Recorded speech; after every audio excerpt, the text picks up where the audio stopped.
The cameras flashed, the crowd froze, and just like that, Hollywood had a new obsession. Oh, they totally do.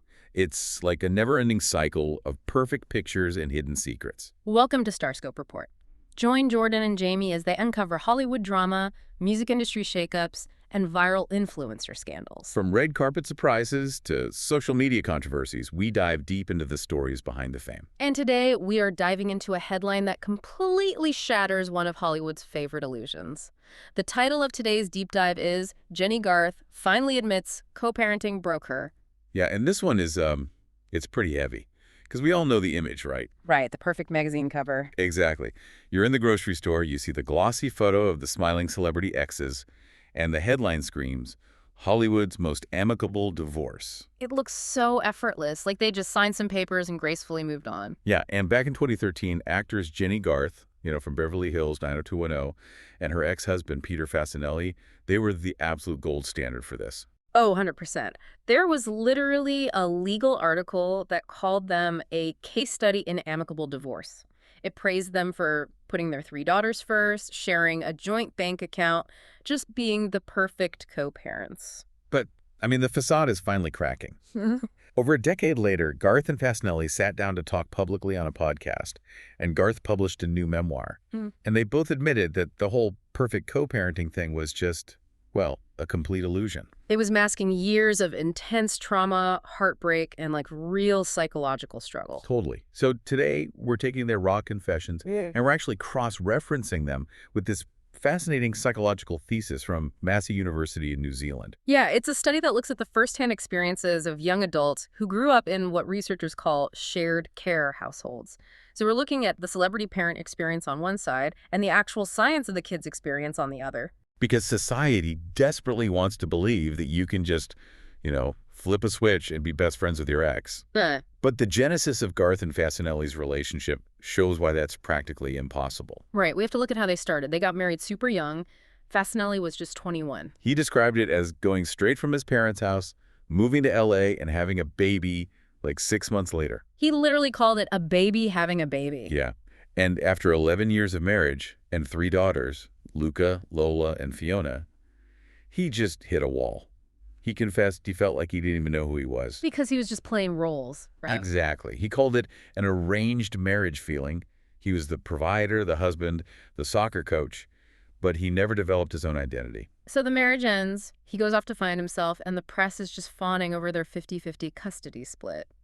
But behind closed doors, Garth's attempt to play the perfect co-parent was completely backfiring.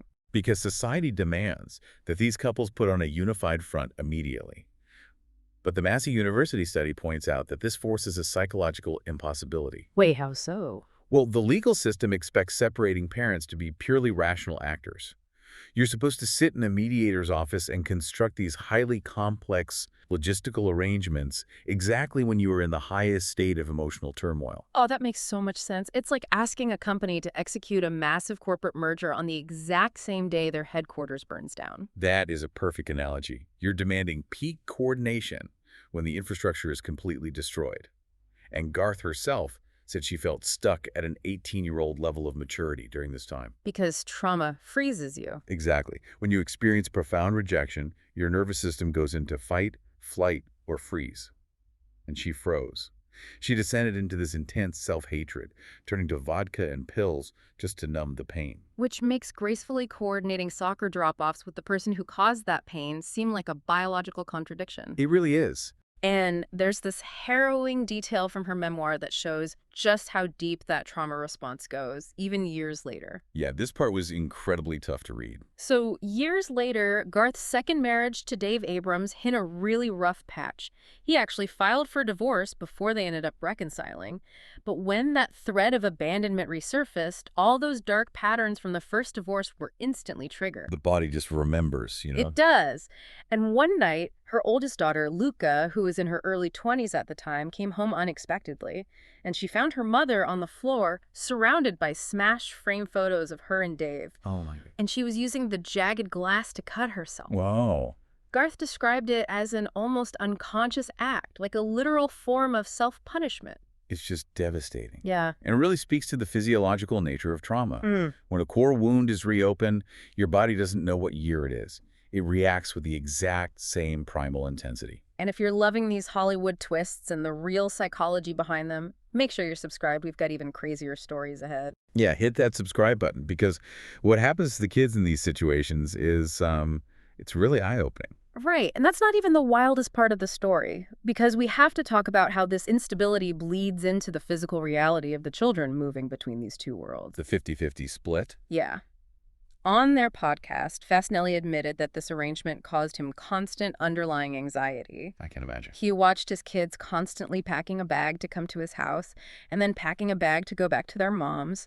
He was terrified that his daughters felt like they were just visiting him and that they were secretly trying to figure out which house was their real home. And that anxiety is so common. This is exactly where the Massey study becomes, like, incredibly illuminating. Oh, the New Zealand study. Yeah.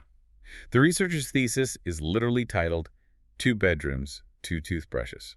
They interviewed 12 young adults about this exact dynamic of living out of a bag. And what did they find?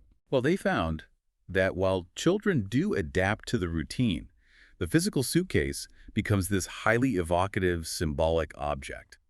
It represents the transient, unmoored nature of their lives. Let's ground this for a second.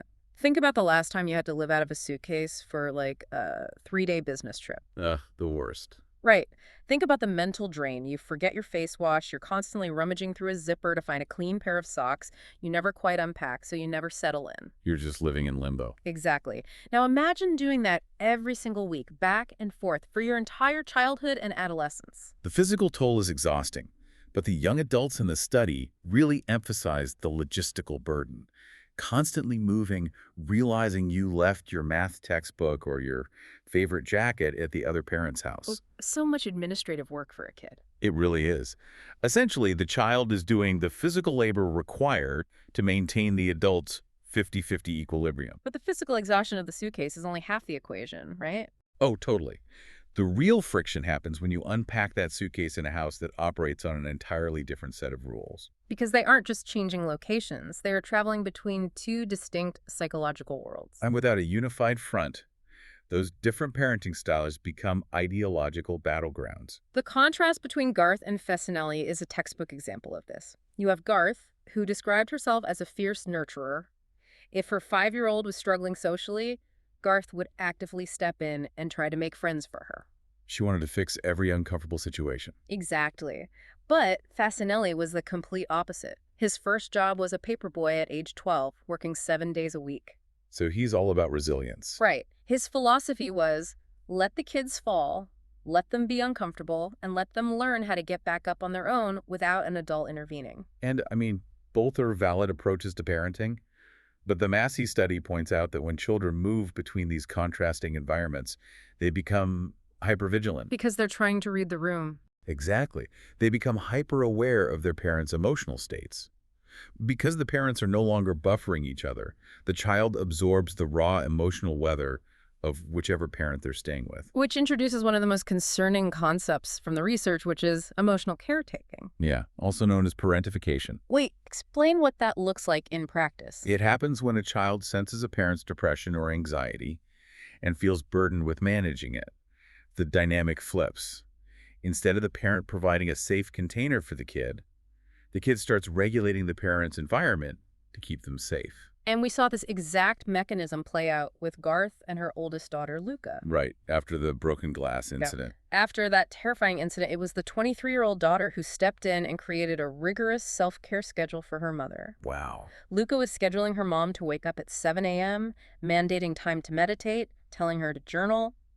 The child literally became the life raft for the drowning parent. And, I mean, obviously that shows incredible empathy and love from the daughter. But the study notes that this comes at a steep developmental cost. Because they don't get to be a kid. Exactly. Yeah. Kids deeply resent being put in that caregiving role, even if they do it willingly at the time. It robs them of their own psychological space. So how do parents prevent that? Because Facinelli actually brought up this brilliant, almost cinematic strategy on their podcast.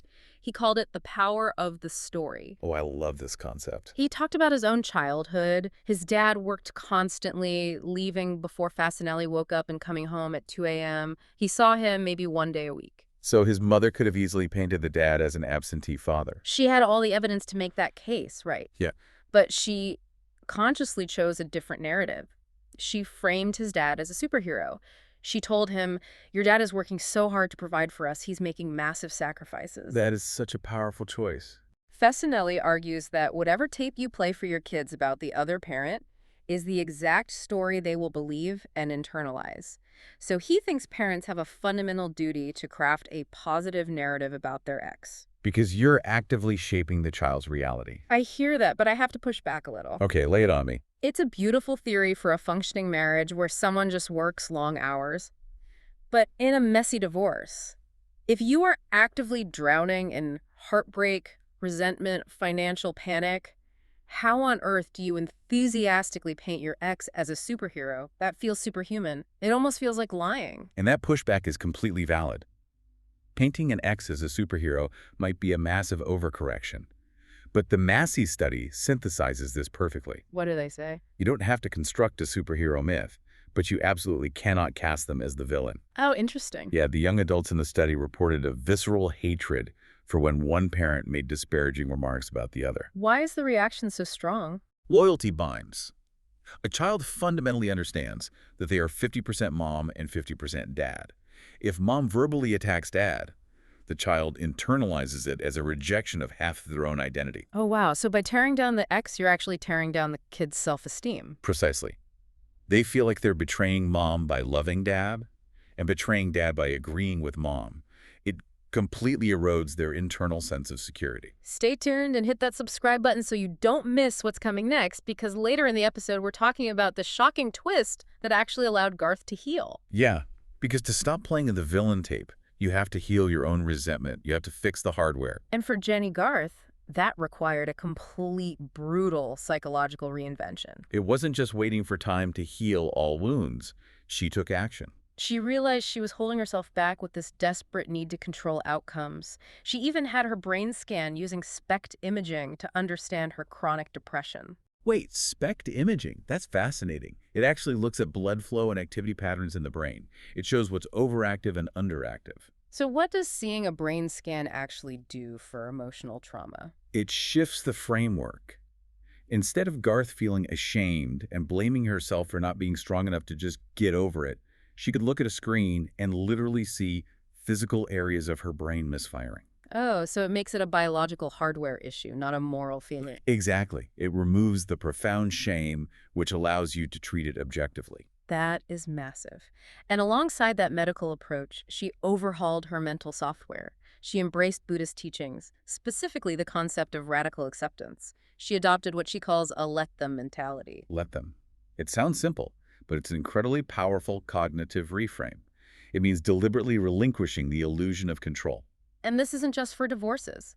Think about your own life right now. Think about how much energy you spend trying to control your boss's opinion of you, or stressing over how someone else drives. Because giving up that control rewires your nervous system. When you're trying to control an ex's behavior, you're in fight or flight. You're braced for impact. But when you say let them, you signal to your body that you are safe. Exactly. You downregulate your amygdala. Garth also said she stopped trying to make herself small.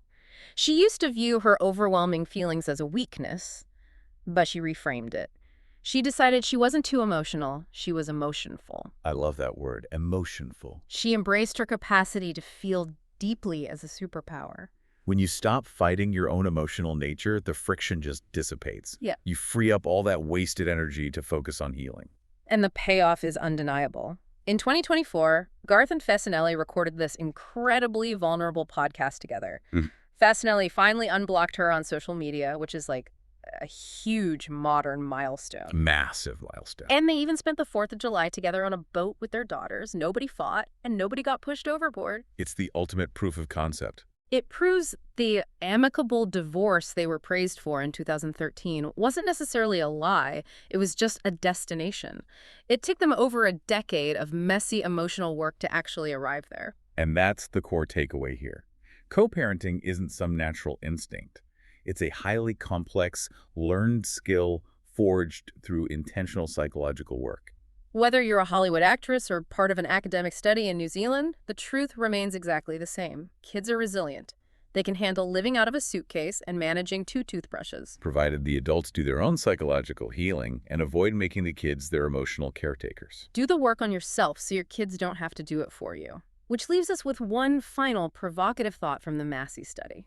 Yeah, this part really stuck with me. When those young adults looked back on their transient childhoods, they didn't view it as a tragedy. They actually valued it. They loved having 2 valid homes with 2 different perspectives. They discarded the traditional idea of the nuclear family entirely. It completely challenges our societal assumption of what a successful family looks like. It really makes you wonder, if the children of shared care are successfully rewriting the definition of family to be this expansive, adaptable thing, are the rest of us clinging way too tightly to the fantasy of the perfect picket fence?